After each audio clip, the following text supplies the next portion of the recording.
Welcome to Introductory Statistics 1. We are now on Unit 4, Random Variables. We're going to begin with Section 1, Nature of Random Variable. So at the end of this session, we should be able to explain what a random variable is, and also should be able to differentiate between a discrete random variable and a continuous random variable. So what is a random variable, if you ask? Well, let's illustrate it this way. Let X be a sample space associated with some random experiment. A random experiment could be a toss of a coin or a die. Now, a random variable X is a function that assigns a real number X to each sample point. Yes. So what it's saying is that if we have a sample point, each sample point in the sample space will have a real number that it will be assigned to in this, as illustrated in the diagram. So a random variable X is a function that assigns a real number X to each sample point. So each sample point will have its own corresponding real number. Maybe an example would suppose that a fair coin is tossed 3 times. Then we all agree that we're going to have 8 sample points.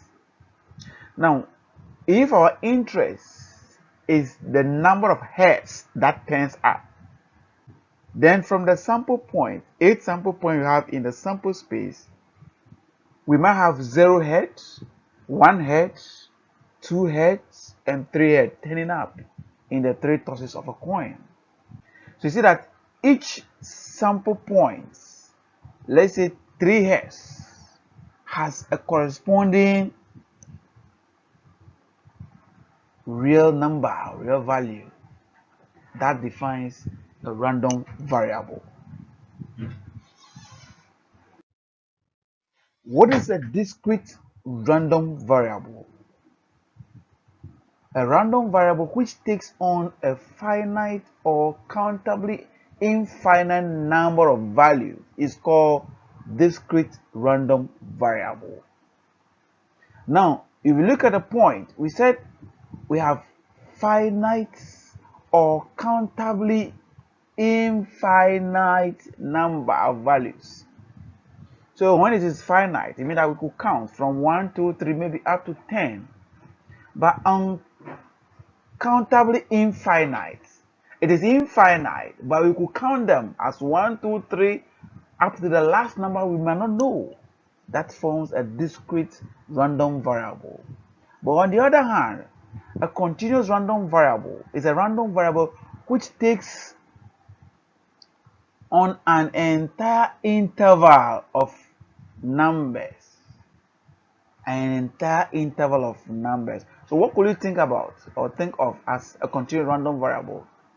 Well, it could be, let's assume that we have a time t, the time t that a first call of the day is received at a telephone exchange. So the time t a telephone call is received. We are going to take up an interval.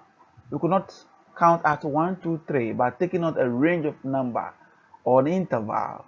And that's what we refer to as continuous random variable. Thank you very much.